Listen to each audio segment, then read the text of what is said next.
Hello, friends.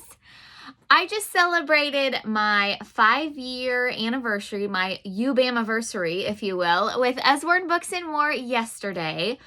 And we have had a lot of amazing books come and go in my last 5 years. So I thought it would be kind of fun to show you guys my favorite books that we've had, that I've seen, that my kids have loved, that we read over and over and over again in our house, so you guys could see some of my favorites, and maybe they'll become some of your favorites too. So first, one of the very first ones I fell in love with was Cordelia. And Cordelia even comes with a little doll, which Abby loves her little Cordelia doll. And so does my niece Sadie. I got her Cordelia and the doll for her 2nd birthday, and she loved this sweet little doll all the time. But anyways, Cordelia is a little girl who can fly, which what kid isn't going to like that? So she can fly, and she has this like amazing belief in herself and everything, and she talks to the moon and the stars, and then all of a sudden one day kids tell her like, you can't fly, and so she gets real sad. So then all of her friends get sad because she doesn't try to fly anymore, and so her world turns gray. It's a wonderful rhyming book. I love the rhymes in it.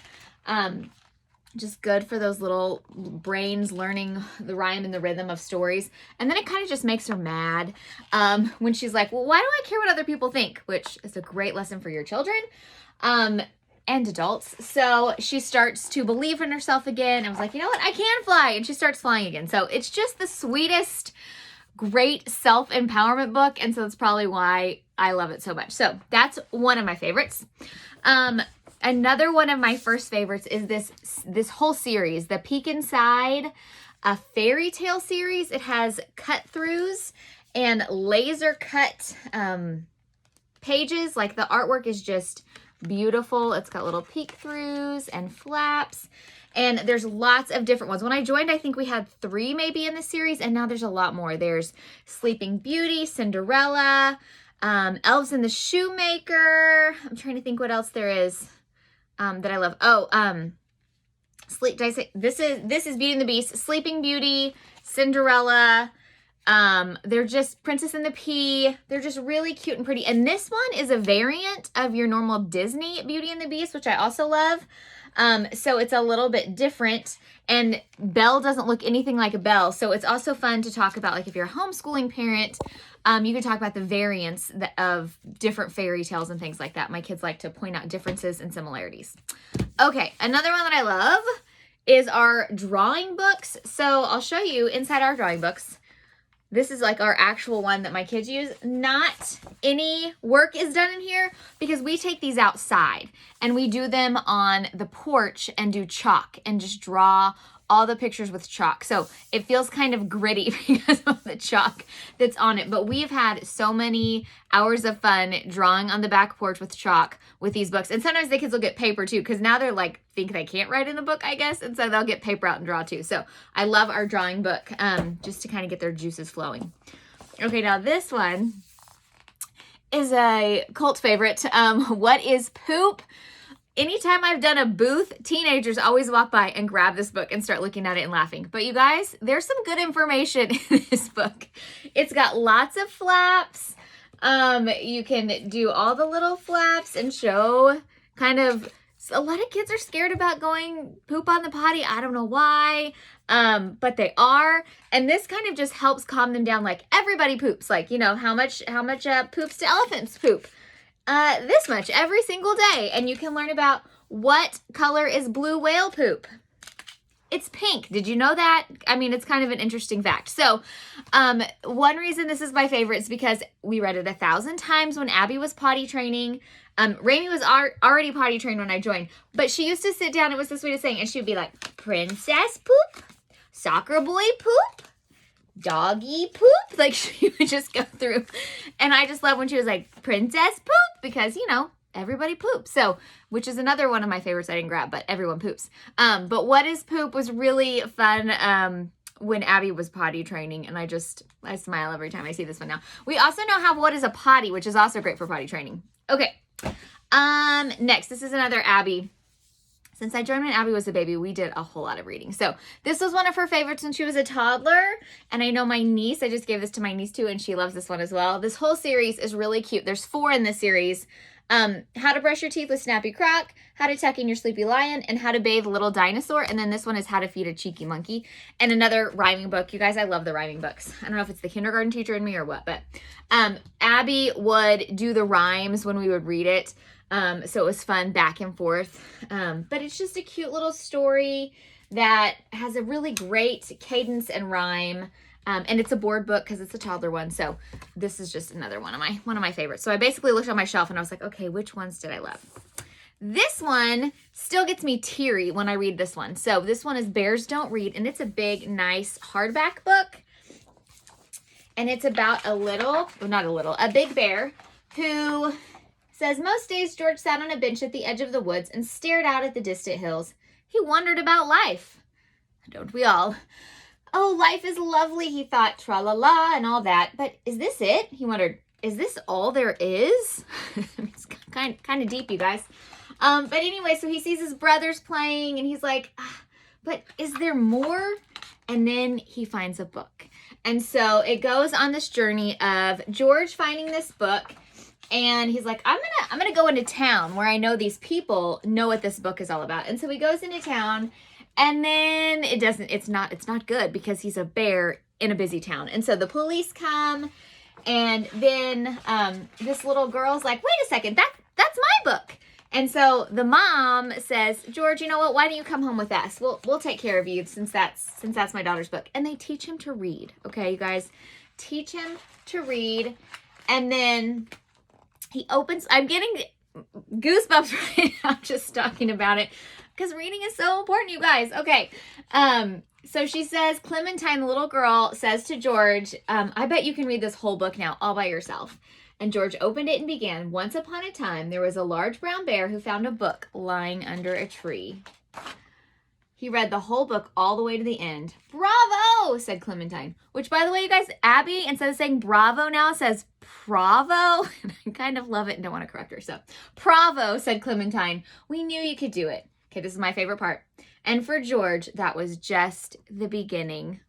It gives me goosebumps. I seriously have goosebumps right now. So I love this one. If you have a kid that is just starting to read or you're trying to get them excited about reading, like, oh, it just makes me so happy. Okay. This one, The Tale of the Valiant Ninja Frog, is the second book of the Prince, the Witch, the Thief, and the Bears. And so this is the one that was sitting on Abby's bookshelf, so I grabbed this one. So I didn't have to hunt for Prince, Witch, Thief, and the Bears. But it's about a dad who tells stories to his 2 kids. One's named Abby, and the other one's Jamie. And they make up the stories as they go. Like the kids are interjecting and saying, well, but what about this? Oh, and do this and do this. And so it's just really funny because it's real life that I think every single parent and grandparent or anyone that's ever read a book to a child can relate to. And so anyways, this evil witch is in the last book and she has her little best friend, this little frog. And so in the story, Abby's like, wait, but what about the frog? Like she wants the frog to have a part because Abby loves, not my Abby, the Abby in the book, loves the little frog. So it's really funny. And a dad is reading the story, which a lot of times it's moms reading books. So I love that. So this is another one, that series. Apparently I like the series. Okay. I've got 3 more to show. This one is Where Happiness Lives. This one also comes with a little mouse, but Abby has usurped him. He is somewhere in her room. And so this little mouse has a home and it's beautiful and he's so happy. It's got nice little, I just love the illustrations. They're just so pretty. And then he's happy with all the people in his family. But then one day he sees there's a bigger house. And so he kind of starts going, wait a second. I'd like that. Like that looks awesome. Maybe my house isn't good enough. And so then this little mouse says, you know, yeah, I like my house too, but wait till you see this house. And so it's kind of like the I need more that we all struggle with, especially our children sometimes. So anytime my kids start to be like, I need this, so-and-so has this, I'll be like, why don't we grab out Where is Happiness and read that for a bedtime story? So it's a good little reminder because then at the end, the mouse that lives up there says, let me show you this sweet house that I like to look at And it ends up being, let's see, I think I passed it.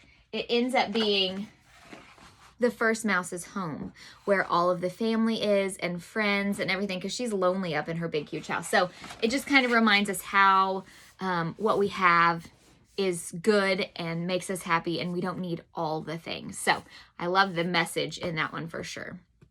Okay, I'm going to show two more.